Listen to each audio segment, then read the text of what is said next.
lihat ya. banget gue perlu ya Main bisa. gitar, jago dia. Jago dia main gitar.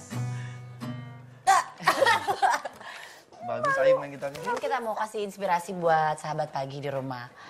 Kalau pengen bikin hashtag yang berbeda. Apa gimana? Hashtag pagar. Hashtag Purwadinata.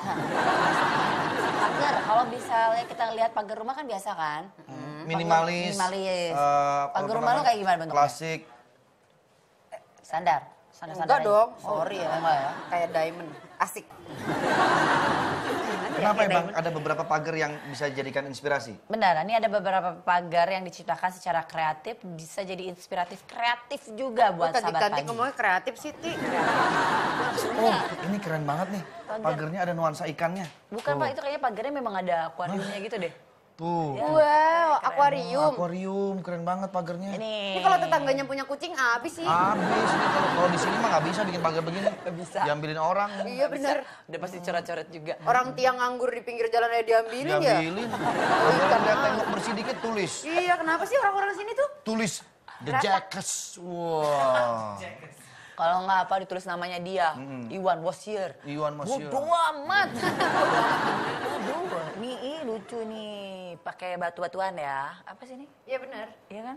Batu-batu dipagerin. Oh nih di Menteng ada nih yang kayak gini juga. Aku Keren, pernah lihat. keren. Ini Wah, pagar. ini dari permen dari nih. botol. Botol. Botol. Ini lihat pensil tuh. Dibikin Dibikin kayak pensil. dari kayu nih, dari kayu diparut. Diparut ya. Parut. Emang Bapak pikir ini kelapa? Atau keju mungkin. Diserut, maksudnya diserut. Iya, diserut ya Pak ya. Tuh. Nah, dari sepeda. Coba. Sepeda. Bayangin jadi maling mau masuk ke situ. Oh, lewat sini dia. Kan rempong. Oh, Iya, daripada dari nyoret-nyoret papan mendingan tulis. bikin blackboard. Bener-bener. Gue salah fokus, anjingnya bagus banget. Gede dari anak kecil nih. Tapi emang bagus nih kalau bikin pagar dari anjing kayak tadi. Pagar dari bebatuan alam. Ini sih banyak nih. Oh, Banyak. itu pasti di dalam di ntar juga Indonesia keluar. mah udah banyak kayak gini. Flintstones. Mr. Flintstone. Yaba. Bagus ya. Ya, itu inspirasi ya buat pagar-pagar di rumah biar lebih menarik. Kalau menurut gue sih yang paling bisa digunakan itu yang kayu, itu yang pensil. Jadinya lucu, unik lagi. Unik, Itu keren, bagus. itu Oke, keren. itulah tadi gambar dari sahabat-sahabat kita yang sudah mengirimkan ke sini ya. Bagus gambarnya ya. Bagus ya, Oke. gunungnya ada. Ya, gunungnya Awannya ada. Kemudian ada pohon kelapanya ya. Bagus. Ya, Oke. ya bagus ya. Pak Dan Tino Sidin. Sekarang kita akan melihat restoran unik di Taiwan yang terbuat dari Kaardus. Kardus. Oke. Kardus Restoran lu lihat nih. unik ini berada di Taiwan, menyajikan sensasi dan pengalaman yang berbeda saat menyantap makanan. Karena restoran ini semua bahannya terbuat dari kardus. Semua peralatan dan perangkatnya terbuat dari kertas, kecuali pelayan dan makanan. Iyalah. Masa pelayannya dari kardus? Bahan dari kertas. Kursi, gelas, mangkok, piring, hingga lampu dan dinding semua itu terbuat atau dilapisi kertas kardus. Kayak Ini gitu juga gak kelihatan ya? Kelihatannya kayak, Oh iya, kayak kayu aja kayak kayu gitu. aja biasa, ternyata tuh dari kardus ya. Tapi kerennya kalau udah rusak dan tidak dipakai, dia akan didaur ulang lagi. Jadi benar-benar bagus. iya, Hemat Gue suka mikir orang yang nggak pikirin. ramah lingkungan. Itu rayapnya gimana ya? Kardus tapi. Dan dia hebat ya, bisa kepikiran Kayu kalau mungkin ya. kardus Maksudnya dijadiin betul. kutu-kutu lah. Apa kutu-kutu? Baso tahu baso? What is that? Baso is the bullet is the daging. Saya suka banget sama bakso. Iya. Emang kenapa sama bakso? Kenapa Gua sih suka wanita banget itu sama senang bakso. banget sama bakso? Saya juga bingung. Rata-rata wanita tuh suka banget sama bakso. Enak tahu. Emang kenapa sama bakso? Ada sejarahnya tersendiri sama bakso, Bang Andre? Asal usul bakso, orang mungkin cuma bisa menikmati saja makan bakso, tapi nggak tahu Saya asal tahu asal usul bakso. Apa? Asal usul bakso itu pertama dari Kang Jajang. Kang Jajang bikin bakso di rumahnya, abis itu dijual di PMI. Ada namanya bakso PMI di Bogor, enak banget. Itu bukan sih asal usul bakso PMI, bukan? Itu lu cerita namanya. Kenapa bakso tuh bulat? Karena bumi bunda. Salah, karena kalau Kenapa? kotak band. Oke. Tuhan. Oke ya, pada akhir dinasti Ming, awal abad ke-17, di Fuzhou, seorang bernama Mengbo menemukan resep masakan yang kemudian dikenal dengan nama bakso. Mengbo. Awalnya, Mengbo hanya ingin membantu ibunya agar bisa mengkonsumsi daging lezat. Karena ibunya sudah tidak bisa memakan sesuatu yang agak keras. Akhirnya Mengbo lalu dapat ide mengolah daging dengan cara yang digunakan tetangganya dalam membuat kue mochi. Oh, berarti dari... Inspirasinya dari kue mochi. Kemudian dia bentuk bulat-bulat dan merebusnya. Kemudian menyajikannya untuk ibunya. Oh, ternyata kisah baktinya Mengbo pada Iya. ibunya itu. Dan serta muncullah resep bakso yang sangat lezat. Terima Lezat, kasih. aduh. Lezat. Yang lezat. Terima kasih Mengbo. Mengbo, kamu harus berterima kasih sama tetangga kamu. Kalau enggak kan nggak Dia jadi nggak bisa bakso. bikin. Iya, Iya. dari tetangga kamu yang bikin kue mochi itu ya. Berarti kita harus terima kasih sama Mengbo, Iya. sama tetangganya juga, sama ibunya juga ya. Makasih ya Mengbo. Dan ini ada nih, ilmuwan mengungkap kenapa durian itu bau banget. Di Asia Tenggara itu dibuat macam-macam. Saya ingat banget kalau zaman puasa ya, bulan-bulan puasa itu nenek saya dulu suka Ini bikin. bentar lagi kita puasa. Iya, nih. sudah bikinin namanya kinca. Kinca duren. Kinca duren itu sambal ya kayak itu ya? Enggak, kinca itu jadi ketan. Keling manis. Kinca keling. Jadi duren itu dibikin kayak ketan, dicampur sama ketan, dimakan tuh enak banget. Itu namanya kinca. Aku nggak suka duren sih, nggak begitu suka. Tapi emang kalau di Indonesia dibikin selai, dibikin macam-macam tuh bisa dari duren semuanya. Tapi kalau ilmuwan sono tuh heran, kenapa buah itu bisa bau banget seperti durian. Saking baunya durian bahkan tidak boleh dibawa dalam angkutan umum di Singapura atau beberapa negara lainnya. Itu salah satu forbidden fruitnya mereka lah ya. Seorang ilmuwan dari Jerman itu meneliti bau durian. Pak, nggak ada kerjaan ya Pak? Itulah penelitian. Itulah penelitian. Dia diteliti, hasil penelitian tersebut ditulis dalam Journal of Agriculture and Food Chemistry. Disebutkan bahwa ada 50 senyawa dalam durian yang bertanggung jawab atas aroma yang tajam dan bau tersebut. Jadi 50 senyawa itu sudah diminta pertanggungjawabannya.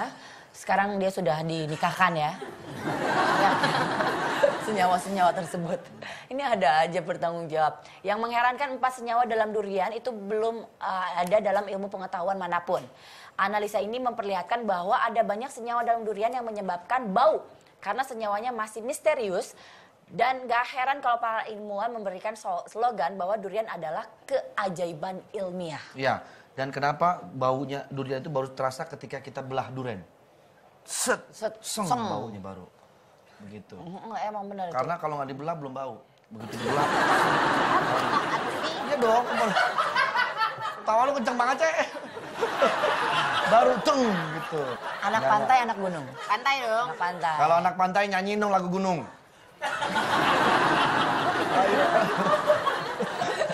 Kalau anak pantai. Coba anak pantai. Yo yo yo yo yo. Kenapa sih orang reggae-reggae itu selalu Ini yo gue yo tadi yo? pegang doang, nggak bisa. Sini gue iringin. Ayu tuh nyanyinya bagus tau nggak? Lip sync. Yo mamen. Yo man. Masuk. Dia mau nyanyi. Oke. Tungguin. Ikutin beat. No woman no cry. No. Katanya ikutin beat. Woman no cry. Buat ngasih contoh dulu. Oh, yaudah. Oke, yuk siap. No. Aku tadi mau baca sendiri, dia biar nyanyi.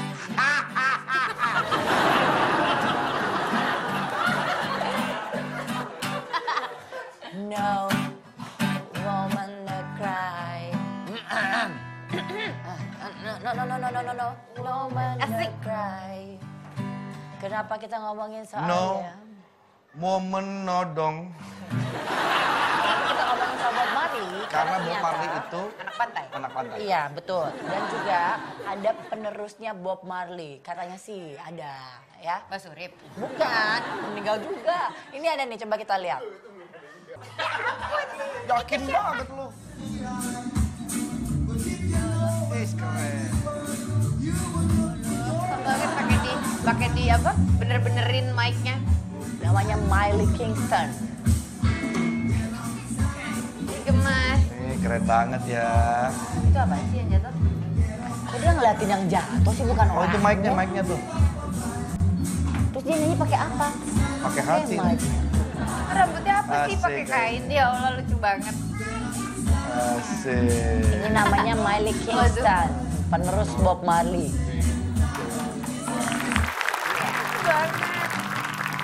Ini dia. Bang Andre, pernah ngerasain ngelahirin nggak? Ya kali. Enggak kan? Kalau saya sudah merasakan. Tapi ternyata di Zimbabwe, kalau Anda teriak ketika melahirkan itu didenda. Wah ngajar, dia belum tahu apa rasanya ngelahirin gimana. Emang kamu teriak nggak? Enggak, saya nangis aja. Tapi nggak teriak-teriak. Sakit. Teriak-teriak sih enggak, cuman ternyata ada peraturan kalau di Zimbabwe itu kalau sampai teriak itu didenda. Jadi proses persalinan itu merupakan salah satu ritual yang paling menyakitkan. Jadi sebenarnya wajar kalau sampai kita teriak atau mengekspresikan sesuatu yang berlebihan ketika akan melahirkan. Itu mulusnya Pak, sakit banget Pak. Saya tahu Bu, saya waktu istri saya ngelahirin saya jadi tukang parkir. Kenapa? Iya, Mah, dikit lagi Mah. Iya, ngeliatin begitu. Tapi kalau ini kan waktu itu istrinya teriak-teriak Kak? Enggak, istri gue malah tenang aja, tapi nahan sakit Nahan aja. sakit kan, nahan sakit. Tapi memang ada juga yang beberapa pernah ngeliat proses melahirkan ya. Gue dipesenin sama nyokap gue dari dulu, mama tuh kalau ngelahirin nggak pernah lo 3 anak tuh nggak pernah ada yang teriak. Pokoknya nanti kamu jangan malu-maluin teriak-teriak di Iya apalagi rumah sakit kalau ya, gitu. lo sampai ke Zimbabwe kan, itu benar-benar nggak boleh lo teriak di situ. Kalau misalnya ada rencana nih ntar kelahiran gue di Zimbabwe deh gitu. Gak mau orang di sini aja udah dilarang nyokap gue, di sana lagi dilarang satu negara.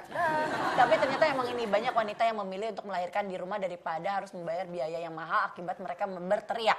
Jadi kalau di rumah sakit sana itu kalau tempat bersalin nggak boleh teriak. Iya. Kalau Oh, di teriak rumah boleh? didenda. Kalau di rumah mungkin boleh. Jadi Karena mereka mungkin ada memilih pengalaman, itu. jadi begitu pas dia teriak, pasien sebelahnya meninggal. Pas dia teriak, makanya nggak boleh lagi. Kaget, wow. Itu karena itu mungkin.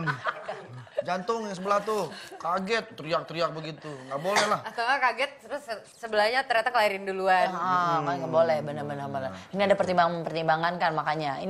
Hal ini tapi sudah dilaporkan oleh Lembaga Penyidikan Korupsi Internasional pada Menteri Kesehatan di sana. Tapi sepertinya belum ada tindakan apapun untuk merespon hal tersebut ya. Jadi kalau menurut saya sih berteriak ketika dalam proses persalinan menurut gue mau wajar. Iyalah. Walaupun gue menahan sakit waktu itu tapi wajar loh, masa dilarang. Kan kadang-kadang kalau orang teriak itu sebetulnya bukan apa-apa, tapi menghilangkan rasa sakit dengan Iya. teriak. Kan ada teriak tanda tak sayang. Teriak. Harusnya tak dalam. Teriak. Oke, kalau begitu tidak terasa 1,5 jam sudah kita menemani Anda. Dan untuk itu Andre CS dan juga semua kru yang zaman TVRI dulu ya gitu Ini ya. absurd banget. Sumpah hari ini syutingnya gue. Ayu, selalu makasih, nggak Ayu. habis. Ayu thank you Iya, ya. sama-sama. Makasih banyak. Mau ditungguin sama tim Oh, langsung The Is syuting nih, The Is ya? langsung Iya, syuting Jangan The lupa Is. saksikan The Is ya. Ini Iya. mainnya Ayu nih. Setiap hari Sabtu dan Minggu Sabtu jam dan Minggu. 7 malam. Oke. Sebelum kita tutup acara ini, kita nyanyi bareng dulu. Aku nggak mau Nyanyi turun apa dong, ya? pendek. Nyanyi apa ya? Nyanyi apa? Nyanyi temanya tentang closing ya. Oke, itu. Close. Closing, anak closing turun 1000, mati closing tinggal 999.999. Oke lah ya, daripada kita nyanyi lagi, kita ketemu lagi besok, tetap di pagi-pagi. Semangat ya!